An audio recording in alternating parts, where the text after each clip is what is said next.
What does playing the clarinet in the Irish Chamber Orchestra and yoga have in common? Well, a while back, I had the chance to sit down and talk to John Forde, one of the clarinetists in the Irish Chamber Orchestra, and he also is a fantastic yoga teacher. So sit back and have a listen to what he's got to say.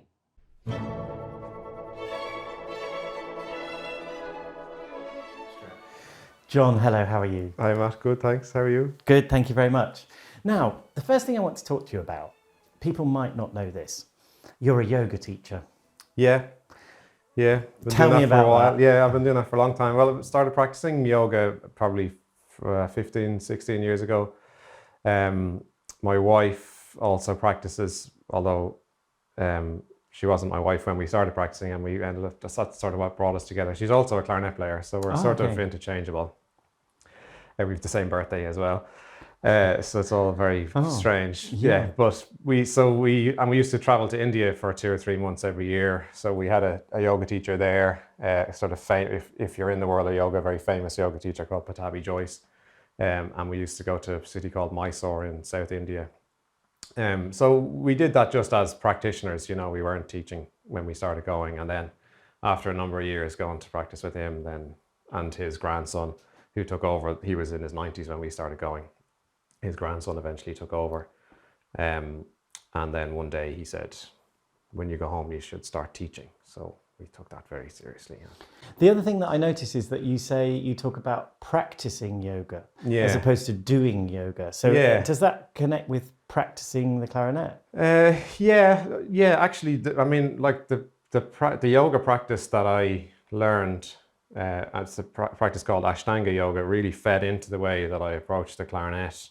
The way I would approach the clarinet would be like that you would have to get things right, or that you would have to be very accurate, like in what you're doing and those kind of things. And actually, through what I learned through practicing yoga, actually you realize that it's always just a process. So your yoga practice is never finished.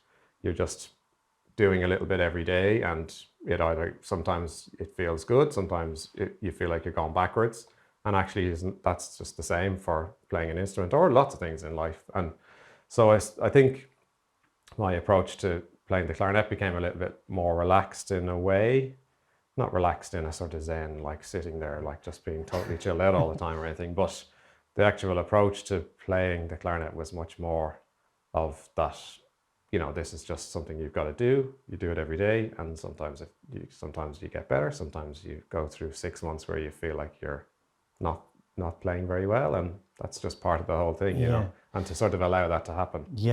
I'm also wondering a little bit about playing second clarinet. And so obviously when Windfree first came along and you played second clarinet to her, you'd never met before, and so you've got this new person, a new sound, a new way of playing, and I wonder how does that tie in with this kind of relationship thing, or is it totally different? I suppose it does. It's not something that I ever really related before, but I suppose when you put it like that, it does. I would say generally playing second clarinet, you're giving yourself towards the greater good in a sort of almost in a communist kind of way, like it's not the individual is no longer important. I think playing with Windfree is very special, as we all know. She's a fantastic clarinet player, but also she's a fantastic first clarinet player to play second clarinet with, because she's always making sure that it's a relationship as opposed to, it's not a dictatorship, which it can be in lots of situations, I think, with first clarinets and second clarinets, or first whatever and second whatever. That I feel like we have a real relationship, and it's not always Windfree saying, I think we should do it like this. She'll say, maybe, do you think we should try this? And I'll say, actually, no, I don't think that would work. And she'll say, oh yeah, okay, maybe you're right. So I feel that we have a healthy relationship insofar as it's a two-way thing. And obviously, somebody has to have the last word on something. Not that we argue about it or anything, we never do. But I really feel included in the conversation, even though it's not always a verbal conversation. But I feel included in the creative process much more than I would sometimes playing second clarinet. Something that actually I think she said to me was that she watches your fingers Right. Right, and I was really surprised about that because I was sort of thought, but you're the principal clarinet, Yeah. and she's also trying to play with you. Yeah. But are there any sort of technical things that you do to play second? I think Wafi has spoken about this before, actually, but there's a particular clarinet duo sort of section in the Hebrides Overture in Mendelssohn. And we've done it so many times because we did it on tour and we did it in Ireland and we recorded it, that we've played it so many times together. And actually, I would always turn in just to face Wafi so I can really see exactly what she's doing. Sometimes when I look at her fingers are shaking because she's a little bit nervous. Normally she's not, and that makes me nervous. So sometimes, sometimes I turn back. But I'll watch her fingers. She has this terrible habit of wanting to sit slightly behind me. So I have to keep like nudging back, and someday we're going to fall off the back of the stage. But I make sure that I can see her properly, and I turn in and I just watch her. So I can see not just her fingers, but also her breathing and all the sort of like tiny, subtle gestures that, because you've played with somebody for so many years, you start to really like have an intuition about what they're about to do. Because you can't really follow, because you're playing at the same time. Yeah. Yeah. You can't follow, like this idea that we're supposed to follow the first clarinet or follow the leader or whatever. But if you're following, you're late. So it's happening now. Yeah. It's actually creating together. And again, trying to tie that back to the yoga thing. Yeah. My understanding from what you said is that there's a feeling of creating something in that moment.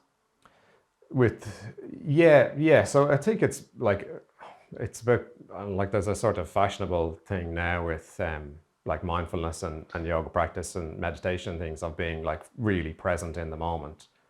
And I think in lots of ways music is just the same sort of practice as yoga. It just takes a different form. It's a different tool to realize this sense of sort of present thinking, if that makes any sense. Like if you're thinking about something that has just happened or something that's about to happen while you're trying to play something that's happening now, the thing that's happening now is not going to work properly, is it? So you're forced to be completely in the present moment. And we know from our experience like that, when we're not in the present moment in concerts or even in rehearsals, that's when we go wrong, isn't it? Or it doesn't work, or it doesn't come out the way you'd like it to come out. So and actually, like the best concerts that you do, they just go by in the blink of an eye, don't they? Because you're just so focused on exactly what's happening now. Almost you'd get to the end and you can't really remember. For me, that's my experience of it. Like the really best ones are ones that you're not reflecting upon as you go through. You're just doing. Absolutely. It sort of flows. Yeah. It's this flow state, isn't it? Yeah. John Forde, thank you very much for taking the time to talk to me. Thanks, Matthew. Pleasure.